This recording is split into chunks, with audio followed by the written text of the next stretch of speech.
We now turn to Afshin Molavi. He's a senior fellow at the Foreign Policy Institute at Johns Hopkins University. He joins me in the studio to talk about all the developments and so much, Afshin, to talk about, all, of course, involving Russia. Let me begin with the latest sanctions imposed by the United States against Russian individuals and agencies.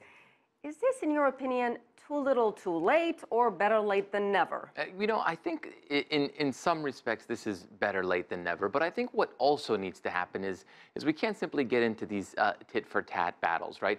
What needs to happen is Russia and the United States actually need to come together.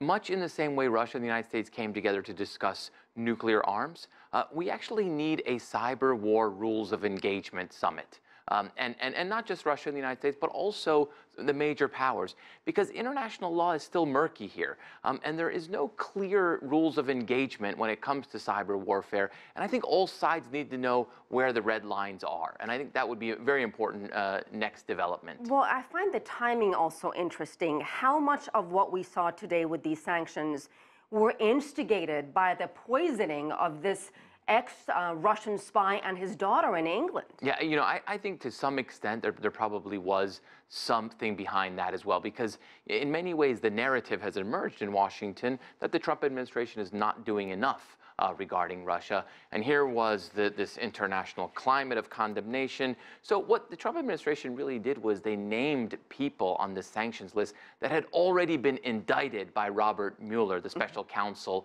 as part of the ongoing investigation into potential collusion in the elections. Let me talk about what Nikki Haley had to say at the UN. In fact, I'm not going to talk about it. Let's listen to it, and then I'll get your reaction. Great.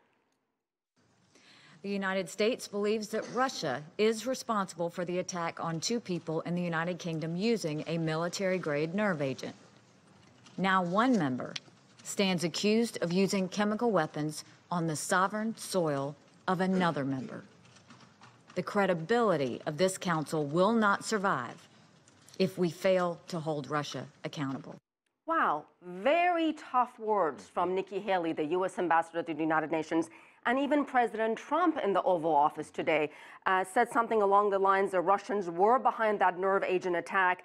Does this finally, Afshin, signal perhaps a change of tone here when it comes to Russia? I think it does. I mean, I think the Trump administration, and certainly President Trump himself, saying that he thinks Russia's behind it. And Nikki Haley, I have never heard her issue such a strong statement. That's right. That's right. Others within the Trump administration have pointed out Russia. And, it's also worth noting in several documents, national security documents, national defense documents, Russia has been pointed out as a strategic adversary. But President Trump has not been one to point the finger at Russia himself.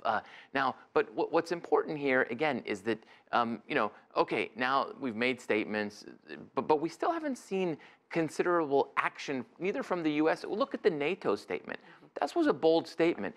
But the response has been relatively restrained. The expelling of diplomats, NATO hasn't, engaged in any response either, in any meaningful response. And so right now it's a lot of rhetoric without a lot of action. So how would you describe the current state of relations?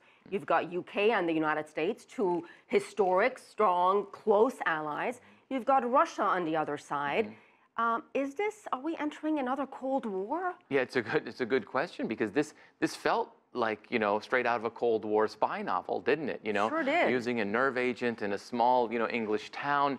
And I think, we're already there in some respects. We're already in an undeclared Cold War. And what we've seen with what Russia has been doing, not just in the United States, but in elections across Europe, is they've been using these cyber tools to amplify divisions. They're not necessarily picking a side, but they're amplifying divisions, undermining democracies. And they do think that Western democracies are not all that resilient. But if they think that, they do have another thing coming. And I think we are going to be seeing much more in the way of a pushback over the next 6 months, a coordinated pushback over the next 6 months. We shall see. Yes. Afshin Molavi, as always, thank you.